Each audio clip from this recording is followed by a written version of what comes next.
सध्या मुंबई महाराष्ट्रात सर्वत्र एकच चर्चा आहे, ती म्हणजे गणपती बाप्पा मोरया। सर्व घरांमध्ये असू दे किंवा सार्वजनिक मंडळामध्ये असू दे, प्रत्येक ठिकाणी गणपती बाप्पाचं आगमन होत आहे। हा तुम्ही ओळखलं बरोबर आहे। मी सध्या आलो आहे बोरोलीच्या मागाठाणे भागामध्ये। या सुंदर मूर्त्या, यातले पारंपरिक आभूषणे सांगतात की आता सर्वत्र गणपती येणार आहे, परंतु गणेशोत्सव साजरा करताना पर्यावरणाचं सुद्धा लक्ष देणं तितकंच गरजेचं आहे।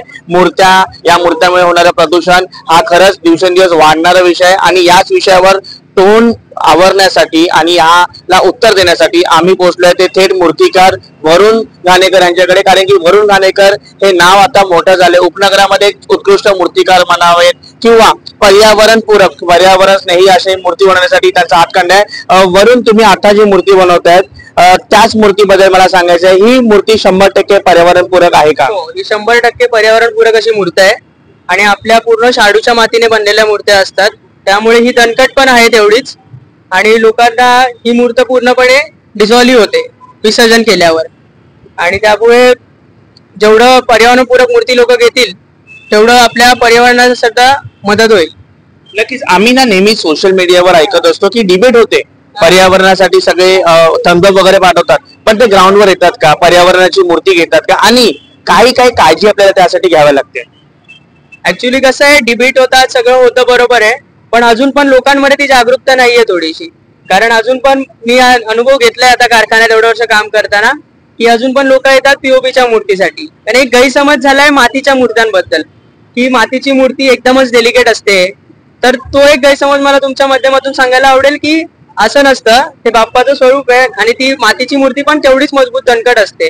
असं नाही की ती लगेच डॅमेज होते वगैरे। हे सगळे गैरसमजामुळे लोकांना पण लोक थोडे कन्फ्युज होतात, तर ते एक गोष्टी लोकांपर्यंत पोहोचावी की मातीची मूर्ती एक मजबूती असते, असं नाही की मातीच्या मूर्त्या लगेच हे होऊ शकतात, डॅमेज होतं किंवा काय, असं काही नाहीये, गैरसमज नाहीये। त्यामुळे लोकांनी घेतल्या पाहिजेत मातीच्या मूर्त्या आणि पर्यावरणपूरक मूर्तीकडे वळलं पाहिजे आता। नाही, खरंच, कारण की ना जेव्हा डिबेट चालू होतात तेव्हा पीओपी वर्सेस मूर्ती, मातीच्या मूर्तीमध्ये मातीची मूर्ती लवकर वितळते, मातीची मूर्ती लवकर वितळते, थोडी नाजूक असे गैरसमज पसरतात मुद्दामून, कारण की पीओपी कुठे ना कुठे प्रमोशन थांबलं नाही पाहिजे। मला तुम्हाला विचारायचं आहे, सध्या 2024 मध्ये या मातीच्या मूर्तींना कशा प्रकारे मागणी आहे? आता जर बघितलं ना सध्याच्या 2024च्या घडीला, तर एक 70% ते 60% 70% लोक मातीच्या मूर्तीकडे वळलेले आहेत, नाही म्हणता येणार नाही। मोजून काही लोकांना जे गैरसमज आहे, जसं तुम्ही बोललात की मातीच्या मूर्तीचा डॅमेज वगैरे या सगळ्या गोष्टीचे, त्यामुळे काही लोक थोडे दचकतात, पण आता 60 ते 70% लोकांनी मातीच्या मूर्तीकडे वळलेत आणि त्यांना एक पर्यावरणाचा पण एक भाव त्याच्यामध्ये जागा झालाय की नाही, आपल्या पर्यावरणासाठी आपण मातीच्या मूर्तीकडे वळायला पाहिजे। शेवटचे 2 प्रश्न। एक तर पीओपीची मूर्ती आणि मातीची मूर्ती जेव्हा आपण रेखाटत असतो तेव्हा काही अडचणी येतात का? जसं मी आता पाहिलं की पारंपरिक मूर्त्या पारंपरिक गणवेशाला सुद्धा घातला जातो। आणि दुसरा शेवटचा प्रश्न, थोडंसं प्राइस मध्ये काही चेंजेस असतात का? कसं असतं, प्राइजेसचे चेंजेस असतात। पीओपीची जी मूर्ती असते त्याचा कॉस्टिंग कमी असतो आणि मातीच्या मूर्ती आपण हाताने घडवतो, त्यामुळे मातीच्या मूर्तीला जो सुकायचा टाइम पिरियड असतो किंवा त्याच्यानंतर रंगाचं जो काम असतं त्याला वेळ जातो। मातीच्या मूर्तीला रंगवळ काम करायला 4 कोट केले जातात, पीओपी आपण 1-2 कोट मध्ये फिनिशिंग होऊ शकते। दुसरं काम कसं असतं की पीओपीची मूर्ती असते ती एकदमच कडक असते, त्यामुळे त्याच्यावर आपण जास्त हार्ड वर्क करू शकतो। मातीच्या मूर्त्या हा तेवढ्या मातीनुसार तेवढ्या कडक नाही मानल्या जात, म्हणून आपण त्याच्यावर लिमिटेड काम करू शकतो, जास्त काम मातीच्या मूर्तीवर आपण करू शकत नाही।